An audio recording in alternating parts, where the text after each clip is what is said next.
नमस्कार दोस्तों।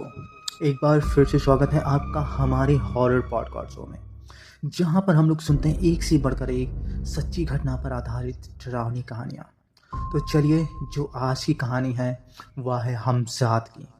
एक हमजाद किस प्रकार एक व्यापारी को अपने झांसे में लेता है और उसे किस किस प्रकार से डराता है, आज हम इस कहानी में जानने वाले हैं।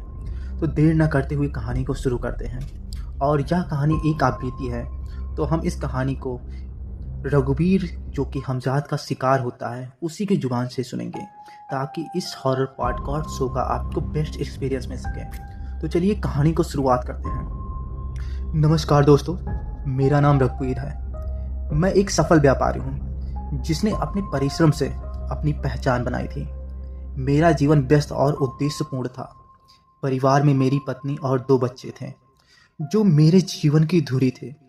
व्यापार के सिलसिले में मुझे अक्सर लंबी यात्राएं करनी पड़ती थी, लेकिन वह यात्रा जिसने मेरे जीवन को बदल दिया मेरी कल्पना से भी परे था।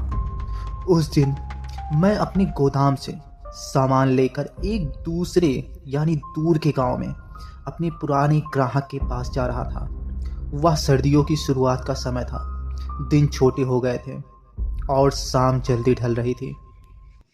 आसमान में काले बादल छाए हुए थे और हवा में हल्की सी ठंडक थी। गाड़ी में सामान लदा हुआ था। मैंने रास्ते के लिए कुछ खाने पीने का सामान भी रख लिया था। मेरे पास एक रेडियो था जो उस समय मेरा एकमात्र साथी था। मैंने रेडियो चालू किया, लेकिन आवाज़ साफ नहीं आ रही थी। रास्ता सुनसान था। सड़क के दोनों ओर घने जंगल थे। कभी कभी हवा के झोंकों से पेड़ों की शाखाएं हिलती और ऐसा लगता जैसे कोई छाया वहां से गुजर रही हो।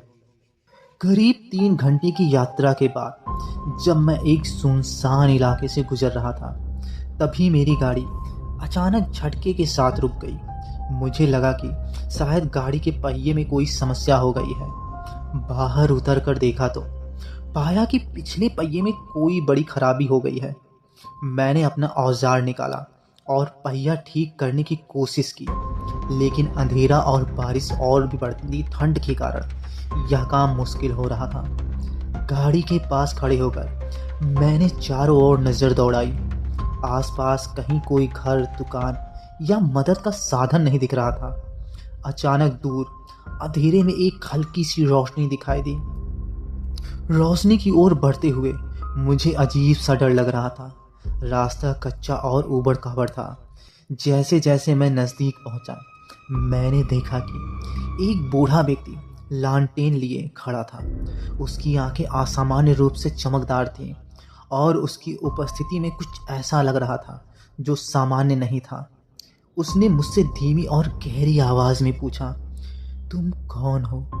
इस सुनसान जगह पे क्या कर रहे हो?" मैंने उसे अपनी परेशानी बताई। उसने मेरी बात ध्यान से सुनी और कहा, "यह जगह खतरनाक है। रात में यहाँ रुकना ठीक नहीं है। तुम्हारी गाड़ी अब ठीक नहीं होगी। अगर चाहो तो रात मेरे घर बिता लो। सुबह मैं तुम्हारी मदद करूँगा।"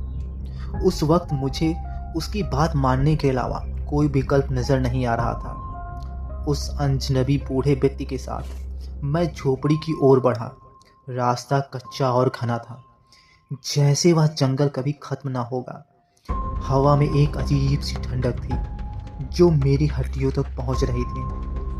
बारिश धीरे धीरे तेज हो रही थी और घने पेड़ों के बीच से बूढ़ी की लालटेन की रोशनी ही मुझे आगे बढ़ने का साहस दे रही थी। बूढ़ा बिना किसी शब्द के आगे आगे चल रहा था। उसकी चाल धीमी थी लेकिन स्थिर थी। उसके पैर जमीन को छूते भी हैं या नहीं, इस बात का मुझे भरोसा नहीं था।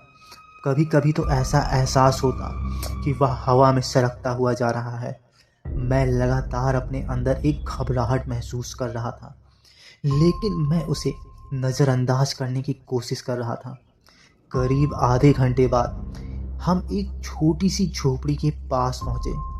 झोपड़ी लकड़ी की बनी थी और उसकी दीवार पर काई जमी हुई थी। छत से पानी टपक रहा था और एक कोने में सूखी लकड़ियां रखी हुई थीं। बूढ़े ने कहा, यहाँ आओ, अंदर आराम कर लो। उसकी आवाज़ गहरी और अजीब थी, जैसे उसकी बातों में कोई छिपा हुआ रहस्य हो। मैंने झोपड़ी के अंदर कदम रखा। अंदर का माहौल भारी दुनिया से बिल्कुल अलग था। झोपड़ी के अंदर गहरी नीरसता थी और हर कोने में एक रहस्यमय सन्नाटा छुपा हुआ था। दीवारों पर विचित्र चित्र बनाए हुए गए थे। वे चित्र इंसानों और जानवरों के मिश्रण से बनाए गए दिख रहे होते हैं। एक कोने में एक काले रंग की मोटी किताब रखी हुई थी। उसकी जिल्द इतनी पुरानी थी कि उसे छूते ही वह टूटने वाली लग रही हो, ऐसा मुझे लगा। किताब पर अजीब से निशान और चिन्ह बने हुए थे जो मैंने आज तक कभी भी नहीं देखे होते हैं। मैंने बूढ़े व्यक्ति से पूछा, यह किताब क्या है और यह किताब ऐसी क्यों है? बूढ़े ने मेरी ओर गहरी नज़रों से देखा और कहा, यह किताब साधारण नहीं है। यह उन रहस्यों को समेटे हुए है जिन्हें जानने की ताकत हर किसी में नहीं होती है। लेकिन तुम्हें इसकी चिंता करने की ज़रूरत नहीं है। उसकी बातें सुनकर मेरा दिल अब तेजी तेजी से धड़कने लगा था। झोपड़ी में एक छोटी सी लकड़ी की मेज थी जिस पर एक लालटेन और पुराने कागज रखे हुए थे। मेज के पास एक पुराना बिस्तर था जिस पर धूल जमी हुई थी। झोपड़ी के कोने कोने में मकड़ियों के जाले बने हुए थे। मुझे ऐसा महसूस हो रहा था जैसे दीवारों पर बनी आकृतियां कुछ बोलने को कोशिश कर रही हों। उनमें से कुछ आकृतियां मुझे घूर रही हों। झोपड़ी के अंदर की हवा ठंडी थी, लेकिन उसमें एक अजीब सी गंध थी, जैसे कुछ सड़ा हुआ मांस का। बूढ़े ने बिस्तर की ओर इशारा करते हुए कहा, यहाँ आराम करो, सुबह तक सब ठीक हो जाएगा। मैं थका हुआ था, इसलिए मैं बिस्तर पर लेट गया, लेकिन नींद मुझसे कोसों दूर थी। झोपड़ी की दीवारों से कभी कभी अजीब सी आवाज़ें आती। ऐसा लगता जैसे कोई धीमे स्वर में फुसफुसा रहा हो। तभी मैं महसूस करने लगा कि झोपड़ी की दीवारें अजीब तरीके से हिल रही हो। मैंने अपनी आंखें बंद करने की कोशिश की, लेकिन मेरे कानों में किसी के बुदबुदाने की आवाज़ साफ साफ सुनाई दे रही थी। मैंने डरते हुए सोचा, यह सब क्या हो रहा है? मैं कहाँ आ गया हूँ? थोड़ी देर बाद मैंने बूढ़े व्यक्ति को देखा। वह झोपड़ी के एक कोने में बैठा हुआ था और उस पुरानी किताब के पन्ने को पलट रहा था। वह किसी अनजानी भाषा में मंत्र जैसा कुछ पढ़ रहा था। उसकी आवाज़ धीमी थी, लेकिन उसमें एक अजीब सी गूंज थी। उसकी आंखों में वही चमक थी जो मैंने पहली बार देखी थी। मैंने उसे टोकने की हिम्मत की और बोला, यह सब क्या है और आप यहाँ क्या कर रहे हैं? बूढ़ी ने बिना मेरी ओर देखे कहा, यह तुम्हारे भले के लिए है, अब चुपचाप सो जाओ। काफ़ी देर तक मैं खुद को शांत करने की कोशिश में ही जद्दोजहद करता रहा। आखिरकार मैं थकावट के कारण सो गया, लेकिन मेरी नींद में एक भयानक सपना आया। सपने में मैंने देखा कि मैं उसी झोपड़ी में हूँ, लेकिन झोपड़ी की दीवारें अब मानो जीवित होती नजर आ रही थी और उसमें बनी आकृतियाँ मुझे गुस्से से देख रही हो और वह मुझसे कह रही हो, तुम यहाँ क्यों आए हो?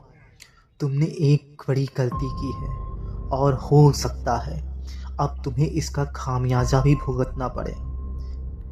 यह सुनते ही मैंने झोपड़ी से बाहर भागने की कोशिश की, लेकिन दरवाज़ा अपने आप बंद हो गया।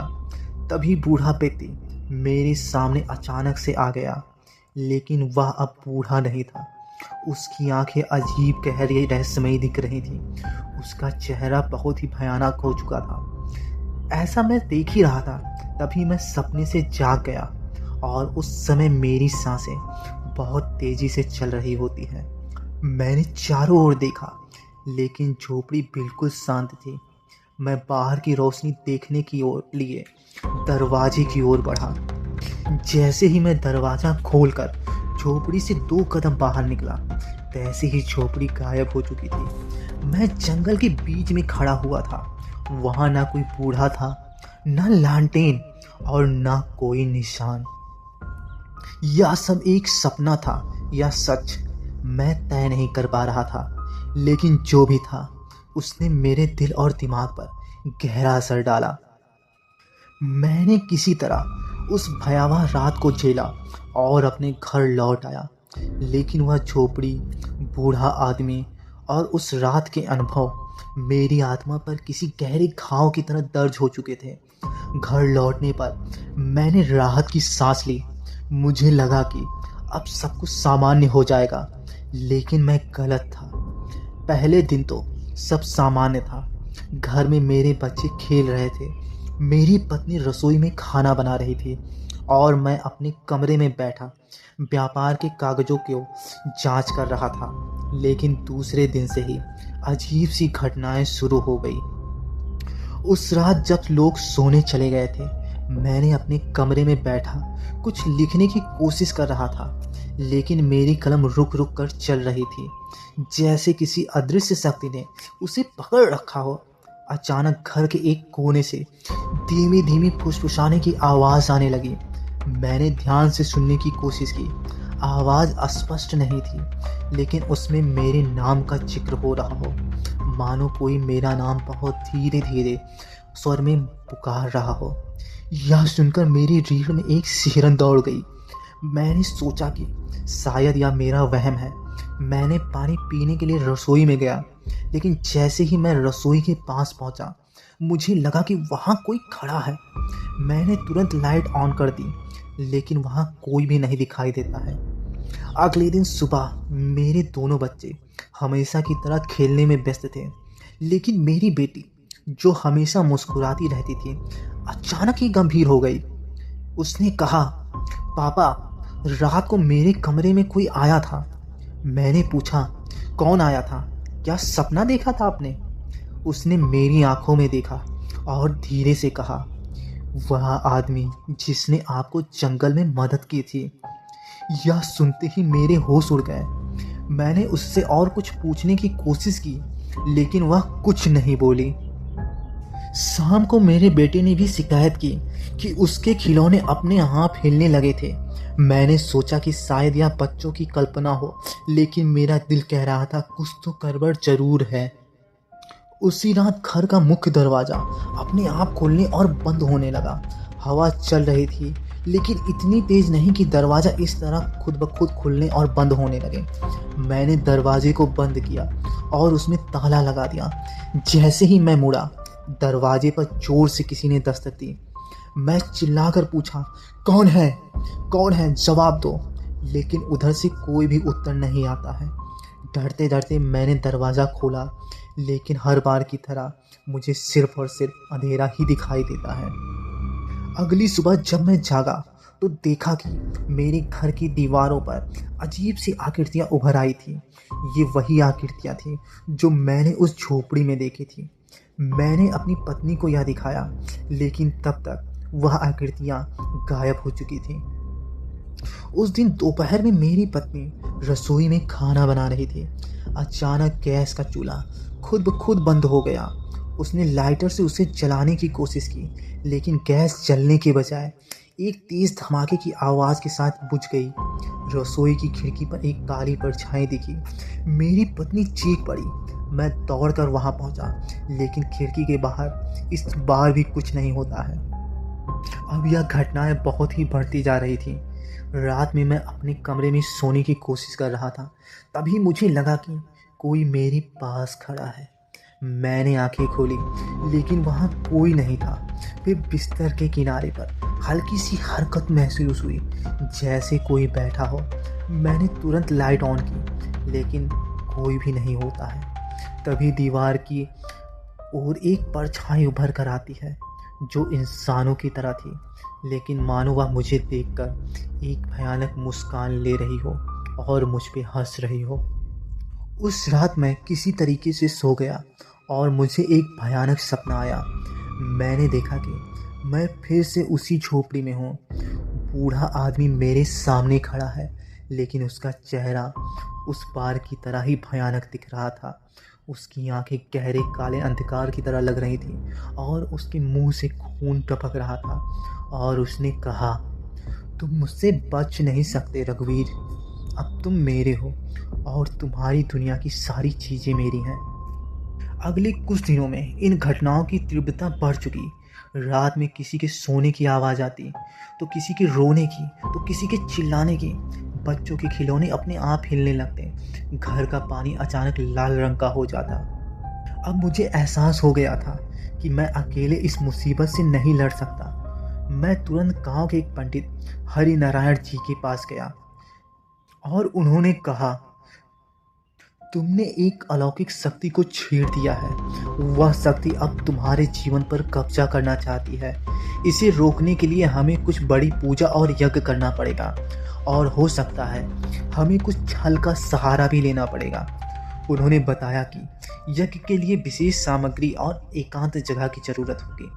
पंडित जी ने रघुवीर से कुछ खास चीजें लाने को कहा, जैसे गंगा जल, तुलसी के पत्ते, पीला कपड़ा, हवन सामग्री और नीम की लकड़ियाँ। रघुवीर ने उन सारी चीज़ों का इंतजाम किया। यज्ञ की तिथि तय कर दी गई। यज्ञ से पहले पंडित जी ने रघुवीर को चेताया, यज्ञ के दौरान हम जात की ताकत बढ़ सकती है। वह हमें रोकने की पूरी कोशिश करेगी। तुम्हें डरना नहीं है, वरना वह और शक्तिशाली हो जाएगा। रघुवीर ने पंडित जी के निर्देशों का पालन करने का वादा किया। यज्ञ से पहली रात हमजाद ने रघुवीर को अपने सामने फिर से प्रकट किए। इस बार उसका स्वर और भी भयानक था और उसने कहा, तुम्हें मुझसे लड़ने की ज़रूरत नहीं है रघुवीर। मैं तुम्हें वह सब कुछ दे सकता हूँ जो तुमने कभी चाहा है, धन, शक्ति, अमरता। बस तुम्हें मेरी सेवा करनी होगी। रघुवीर ने सपने में जवाब दिया, मैं तुम्हारे लिए कुछ नहीं करूँगा, मेरे परिवार को अकेला छोड़ दो। यह सुनते ही वह हमसाद ठहाका मारकर हंसा और बोला, तुम्हारे पास ज़्यादा समय नहीं है। मुझे रोकने की कोशिश करना तुम्हारे लिए घातक होगा। अगली रात पंडित जी ने यज्ञ शुरू किया। उन्होंने घर के चारों कोनों में गंगा जल छिड़का और हर कोने में दीपक जलाए। यज्ञ कुंड के चारों ओर मंत्रोच्चारण गूंजने लगा। जैसे ही यज्ञ शुरू हुआ, घर की दीवारें अजीब तरीके से कांपने लगी। हमजाद की गूंजती हुई आवाज़ सुनाई दी, तुम्हें लगता है कि यह यज्ञ मुझे रोक सकता है? तुमने मुझे बुलाया है और अब मैं तुम्हारी आत्मा का हिस्सा हूँ। यज्ञ के दौरान घर में चीज़ें इधर उधर उड़ने लगी। खिड़कियाँ खुद ब खुद खुलने और बंद होने लगी। पंडित जी ने रघुवीर से कहा, डरो मत, मंत्र उच्चारण जारी रखो, हमजाद की शक्ति कमज़ोर हो रही है। रघुवीर ने पूरी ताकत से मंत्र उसका पढ़ना शुरू रखा। घर के अंदर अचानक एक हवा का तेज झोंका आया और हमजाद की परछाई यज्ञ कुंड के पास प्रकट हुई। हमजाद ने रघुवीर की ओर इशारा करते हुए कहा, तुम मुझे नहीं हरा सकते। मैं तुम्हारे अंदर का अंधकार हूँ। अब मैं तुम्हारा हिस्सा हूँ। तुम चाह के भी मुझसे दूर नहीं जा सकते। और ऐसा कहते ही वह गायब हो गया। और जैसे ही वह गायब हुआ, तभी अचानक से पंडित जी चिल्लाने लगे, मानो उनका गला कोई दबा रहा हो। और कुछ ही देर में पंडित जी की तड़प तड़प कर वही मौत हो जाती है। और इस तरह से मैंने कई तरह की विधियां अपनाई, लेकिन आज भी मैं उस हमजाद से अपना पीछा नहीं छुड़ा पाया। आज भी मुझे रातों में वह दिखता है। मेरे आसपास एक अजीब सी आवाज़ सुनाई देती है। मैं हमेशा भय के साये में रहता हूँ। तो दोस्तों, यह कहानी थी रघुवीर की। उम्मीद करते हैं यह कहानी आपको बहुत पसंद आई होगी। अगर कहानी पसंद आए तो एक लाइक तो बनता ही है, और वीडियो में कमेंट करके आप ज़रूर बताएं मुझे कि आप किस सिटी से मेरे वीडियो को देख रहे हैं। फिलहाल कहानी सुनने के लिए बहुत बहुत धन्यवाद।